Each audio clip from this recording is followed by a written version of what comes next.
जंगल में बहुत सारे पक्षी रहा करते थे। एक आलसी कौवा भी एक बड़े से पेड़ पे रहा करता था। वो बहुत आलसी था, कभी भी कुछ भी काम नहीं करता था और दूसरों के भोजन से ही मांग मांग के खाता था। वो अपना घर भी नहीं बनाता था। अरे काले कौवे, बरसात आने वाली है। तुम अपना घर क्यों नहीं बना रहे हो? जाओ अपना घर बनाओ। बरसात बहुत जोर से आने वाली है इस बार। काले कौवे ने सुना और अनसुना कर दिया। एक दिन वो मिट्ठू तोते के पास गया और खाना मांगने लगा। अरे कालू कौवे, कहो कैसे आना हुआ? सुना है तुमने अभी तक अपना घर नहीं बनाया। अरे जल्दी से जाकर अपना घर बनाओ, इस बार बहुत ज़्यादा बरसात होने वाली है। तुम कैसे रहोगे? जाओ जाओ, अपना घर जाके बनाओ।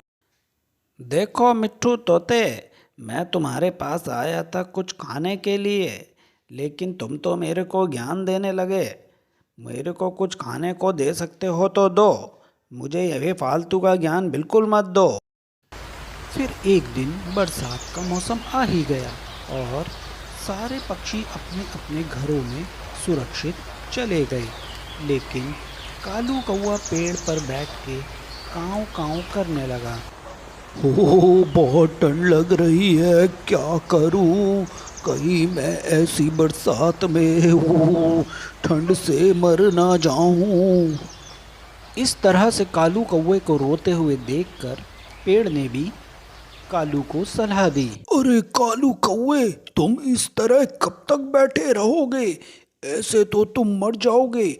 जाओ जाओ, दूसरे पक्षियों के यहाँ आसरा लेने जाओ, यहाँ मत बैठो। ऐसे ठंड में तो तुम अकड़ जाओगे। कालू उड़कर फिर दूसरे पक्षियों से मदद लेने के लिए जाने लगा, लेकिन कोई भी उसकी मदद के लिए राजी नहीं हुआ। फिर वो दयालु चिड़िया के पास गया। चिड़िया बहन, दरवाज़ा खोलो, बाहर बरसात में मैं कांप रहा हूँ, मुझे ठंड लग रही है। कौवे भैया थोड़ा रुको।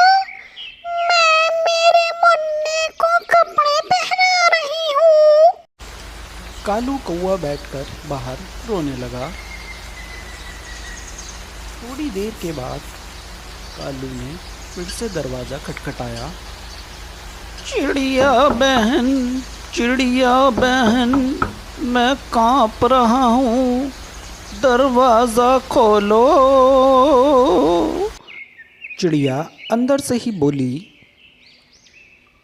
कौवे भैया, मैं मेरे मुन्ने को काला टीका लगा रही हूँ। कालू बाहर ही बैठ के इंतज़ार करता रहा और बार बार दरवाजे को खटखटाता रहा। कुछ देर के बाद चिड़िया ने दरवाज़ा खोल दिया और कालू को अंदर बिठा दिया और खुद नहाने चली गई।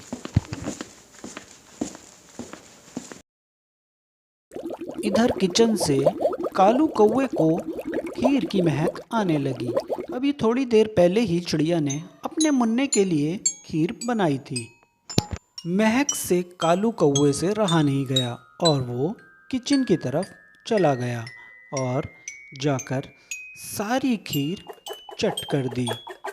चिड़िया जब नहाकर आई, उसने देखा कि कालू कौवे ने सारी खीर खा ली, तो उसे बहुत गुस्सा आया। चिड़िया ने जलती हुई लकड़ी लेके कौवे पे दे मारी और कौवे की पूंछ में आग लग गई।